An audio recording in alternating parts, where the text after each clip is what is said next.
नाही नाही, दुसरी यादी म्हणण्यापेक्षा आता तुम्हाला माहिती आहे की आता ही दोन्ही मिळूनच यादी आपली 16,48,000 2025 अखेरचे थकबाकीदार आणि 2019 हे 11,58,000 म्हणजे साधारणतः 32 मला वाटतं 31 लाख हेच पहिल्या यादीतले शेतकरी आहेत आणि 31 लाखापैकी आपण साधारणतः आता 16 म्हणजे 17 लाख लोकांना आपण देतोय.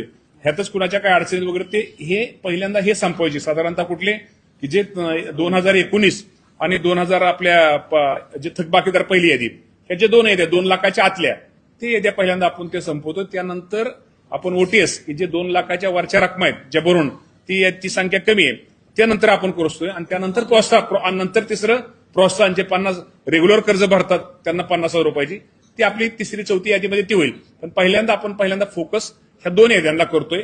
ह्या दोन याद्या लवकरात लवकर संपवतोय. साधारणतः आज आपल्याला आजचा जर विचार केला तर साधारणतः 16-17 लाखापैकी 5 लाख खात्यांची आता ई केवायसी ही प्रक्रिया शेतकऱ्यांनी आता पूर्ण केलेली आहे. मग त्यामुळे आता 5 लाख लोकांना तर आपल्याला म्हणजे रक्कम द्यायला काहीच अडचण नाही. आणि अजून आम्हाला वाटतं आता रोज आता 50,000 लाख आपल्याला आता ते रोज हा आकडा वाढेल. कारण काय झाले लोकांना थोड्या काही गोष्टीमध्ये थोडे लोकांचा समज होता, लोकांचा गैरसमज होता किंवा काही अडचणी होत्या पोर्टलमध्ये त्यामुळे ते आता ते रोज आपण त्यापर्यंत दुरुस्त करतोय.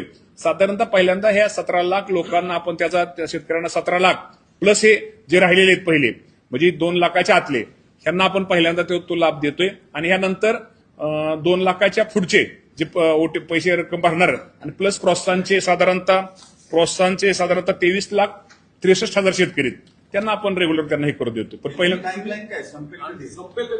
आता साधारणतः तुम्हाला मी सांगतो पहिल्यांदा तर आपण ही प्रक्रिया तर 23 जो प्रोत्साहनची प्रक्रिया ही ह्याला तर वेळ आहे किंवा ओटीएसला तर आपण मला वाटतं किती तारखेपर्यंत दिली शेवट त्यांना तारीख मार्च 27 पर्यंत दिलेली. त्यामुळे ह्या दोन विषयात पहिले आपल्याला 2 लाखाच्या आतले आपण पहिल्यांदा संपवतोय नंतर प्रोत्साहन आणि 2 लाखाचं त्या वरचे असं आपण करतोय. पण